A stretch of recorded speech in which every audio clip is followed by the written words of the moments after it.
Hey everybody, it's Jason Blaha here, and once again it's time for a max effort lower day. And I'm going to be honest with you guys, I totally did not go hard on these training maxes today. I came in and I said, those felt about like 90%. I felt really sick to my stomach today. I started doing stuff I felt like I was going to throw up. I have no idea why.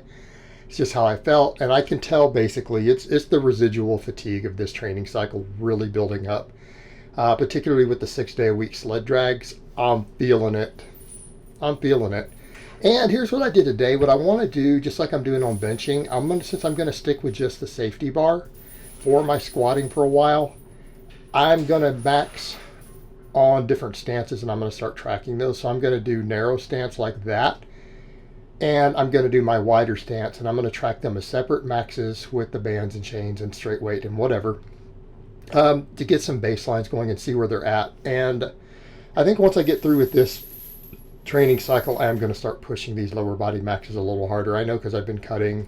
I have not pushed any of them anywhere near a true max. And, you know, people have noticed that. They are just training maxes. Trying to just get some heavy singles in. Like even today on this, I was like 48 pounds of chains. I pulled 515. I'm like, you know what, I'm done. I just want to get to my supplemental work. SPY 15 plus 48 chains.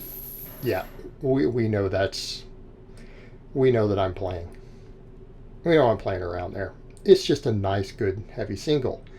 But I went up on these supplemental lifts. And these kicked my ass today. The pause squats, I just went up 5 pounds, 365. I'm sorry, the pause deadlifts. These were hard today, because I've been adding weight each time, a little bit of weight. And yeah, they're getting hard now. I'm not going to lie, my whole posterior chain was lit up after the second set. I'm like, wow, I didn't expect them to hit that hard today. I felt my hamstrings, I felt my adductors, felt my erectors, all of it was like, what did you do to us today? So I know I'm getting a pretty serious training response from these, even though it's not a heavy weight, just due to the nature of the pause deadlifts. And I'm only going to run them for a 3-week block. So I'm going to try to progress through that 3-week block.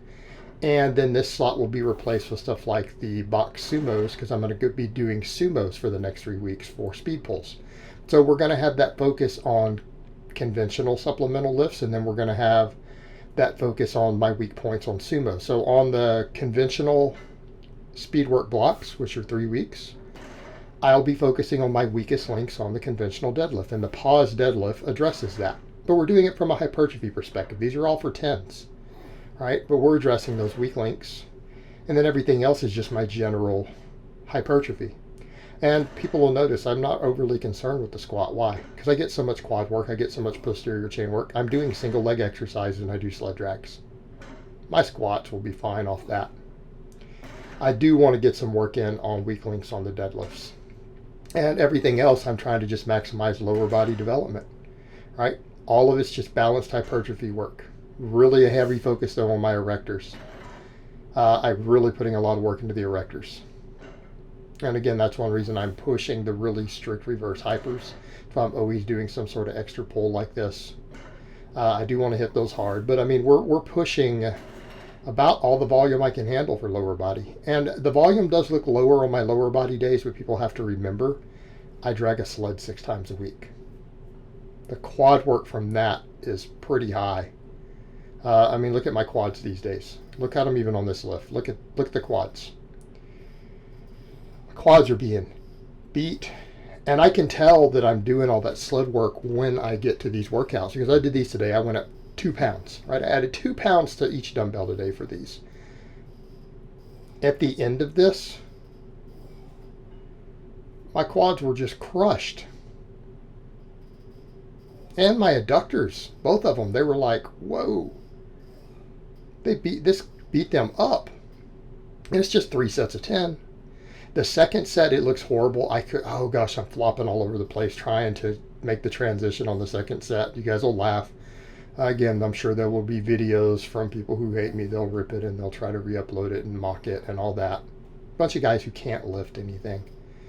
But they looked ridiculous. I haven't seen the footage yet because I've just kind of clipped the ends of, but I know when I was doing it how bad it's going to look. So we're going to find out in just a second when I try to transition legs, and I'm like having to re-put my foot up and I'm shaking all over the place. And then I almost couldn't hold on to the dumbbells that long because I've got 84 in each hand.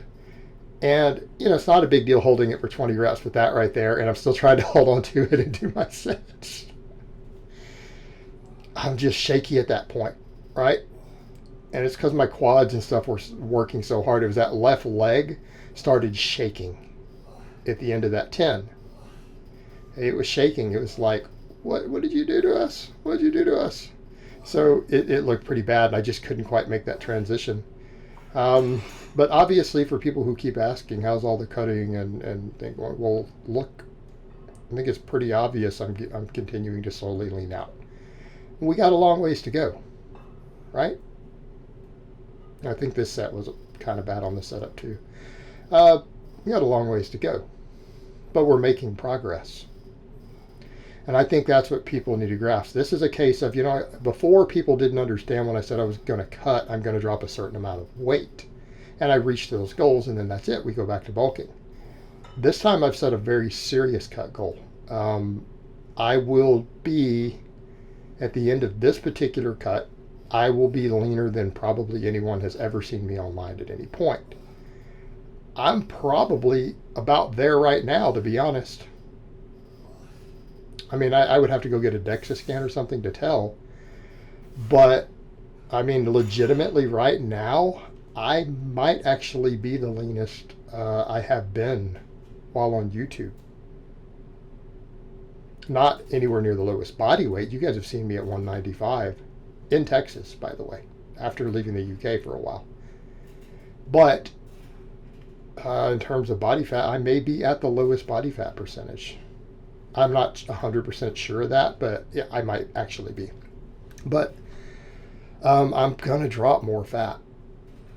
We're going to drop at least another 15 to 18 pounds of body fat.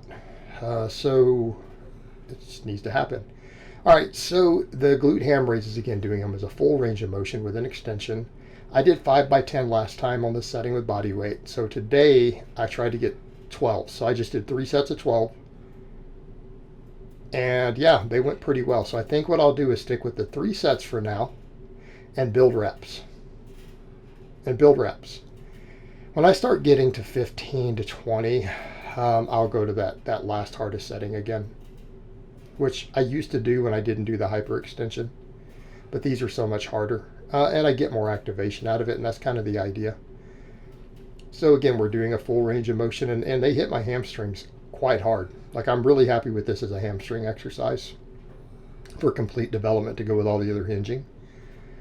So, but last time we did 5 sets. We did 3 this time. Happy with it. I got the 12s, which is the most reps I've gotten on this specific variation of the exercise on this setting. 12 is now the most I've gotten. I left a rep in the tank at least on each one. So next time we'll try to come in and push that harder. The reverse hypers, I stuck with the same weight today and just did 5 sets of 10, and I got 12 on the last one. We're up 70 pounds for those sets of 10 though, since I started doing them strict. Because again, remember I used to do swinging with 500 pounds. We started with 180 strict. I'm now up to 250. The 250 is getting too light though. Next time I need to add 10 pounds. I need to go up to 260. And I've set a short-term goal of saying 270 for strict sets of 10 is a good target to reach for. And then we'll go up from there. But I'm not far from that now. I know I can do 260 now for 10s easy with the strict, controlling the eccentric, stopping it, trying to squeeze at the top. So I feel like my erectors are getting really strong again. I felt like they were a little bit of a weak link on my squatting and arguably on even my deadlifting. So I need to continue to bring them up. And that's really what I need to do for the deadlift. People say, well, what do you need to do for deadlift? Well, for me, really, erectors, hamstrings, quads. That's really all that matters for my deadlifting at this point. I don't think my back is really going to be a limiting factor or anything above, from the rib cage up. So again, making sure I'm really hammering that low back. And particularly when I feel like it's a weak link on some of the bars on the squat, it means we need to strengthen it. Because if it's a weakness on any bar on the squat, when I go back to a normal back squat with a barbell for comp, it's going to come out in comp. So I need to shore that up. And I'm making that kind of a priority here.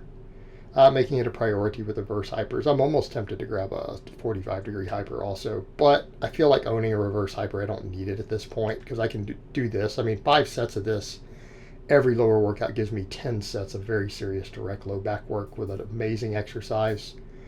I feel like this will do it. And on weeks when I need more of it, I can always go back and do those dead pen good mornings like I was doing.